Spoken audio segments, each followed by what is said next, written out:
लोकसभा का चुनाव नजदीक है और ऐसे में एनडीए गठबंधन में सीट शेयरिंग अभी तय नहीं हुआ है। हालांकि इस चीज को लेकर आज दिल्ली में बड़ी बैठक होनी है और आज शाम बिहार के डिप्टी सीएम सम्राट चौधरी और विजय सिन्हा दिल्ली रवाना होंगे और उनके साथ देर शाम बैठक की जा सकती है।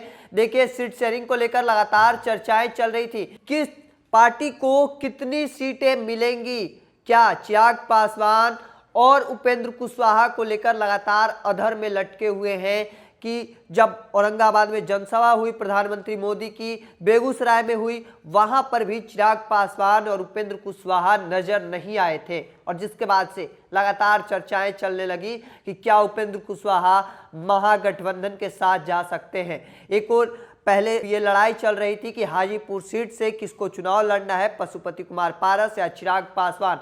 चाचा भतीजे की लड़ाई जो है वो अभी तक नहीं सुलझ पाई है, भले ही सीट शेयरिंग अभी तक नहीं हो पाई है, लेकिन दूसरी ओर यह बात भी लगातार चर्चाएं चल रही है कि क्या चिराग पासवान लालू यादव और तेजस्वी यादव के साथ जा सकते हैं। हालांकि इन सभी चीजों पर आज बीजेपी की कोर कमेटी की ग्रुप जो है वो दिल्ली में बैठक करने जा रही है। अमित शाह और जेपी नड्डा वहां पर मंथन करेंगे किस सीट से किसको उम्मीदवार बनाना है, कितनी सीटों पर बीजेपी चुनाव लड़ने जा रही है, कितनी सीटों पर जदयू उतरने जा रही है। हालांकि यह बात भी कंफर्म है कि जदयू जितनी सीटों पर लड़ी थी उतना से ज्यादा ही लड़ेगी, कम लड़ने की कोई उम्मीद नहीं है।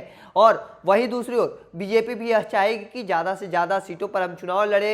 हालांकि नीतीश कुमार अब इन मौके पर एनडीए के साथ आ गए हैं और ऐसे में अब चिराग पासवान और उपेंद्र कुशवाहा को यह लग रहा है कि क्या हमें पहले जितनी सीटें मिलनी थी उतनी सीटें अब हमें नहीं मिल पाएंगी। हालांकि उपेंद्र कुशवाहा की ओर से मांग जो है वो की जा रही है, कई सीटों को, सीतामढ़ी सीट, काराकाट सीट, जहानाबाद, उनकी जो मांग है पार्टी की तरफ से वो रखी जा रही है। वहीं दूसरी ओर जीतन राम मांझी जो कि एनडीए के घटक दल में से एक है, वो भी गया सीट के लिए मांग करें और ऐसे में जदयू किसके किसके साथ मैनेज करेगा यह भी देखना दिलचस्प होगा।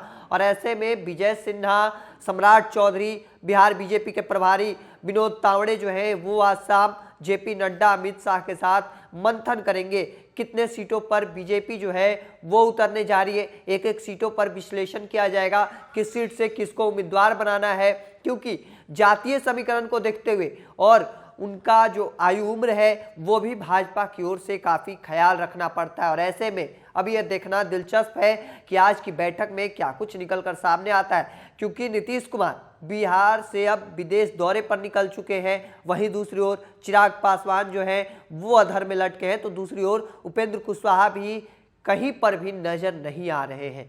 दूसरी ओर लगातार इस बात को लेकर चर्चाएं चल रही थी कि 3-3 जनसभा हो गई, उसमें हम पार्टी से संतोष कुमार सुमन नजर आ रहे थे, जदयू से मुख्यमंत्री नीतीश कुमार, विजय चौधरी और दूसरी ओर पशुपति कुमार पारस और उनके पार्टी के नेता प्रिंस राज भी थे। लेकिन उपेंद्र कुशवाहा की पार्टी आरएलएम राष्ट्रीय लोक मोर्चा से और उपेंद्र कुशवाहा के अलावा चिराग पासवान की पार्टी से कोई भी बड़ा नेता मंच पर या रैली में नजर नहीं आ रहा था। तो ऐसे में एक बड़ा सवाल खड़ा हो रहा है, क्या एनडीए गठबंधन को छोड़कर चिराग पासवान जा सकते हैं। और यही बड़ी वजह है कि आज दिल्ली में बड़ा मंथन शुरू होने वाला है और आज दिल्ली रवाना होंगे बिहार के डिप्टी सीएम दोनों विजय सिन्हा और सम्राट चौधरी, उनके साथ बड़ी मंथन की जाएगी। हालांकि इस चीज को लेकर आपका क्या मानना है कमेंट सेक्शन में रखिएगा। ऐसे ही तमाम खबरों के लिए द इंडिया टॉप देखते रहें। धन्यवाद।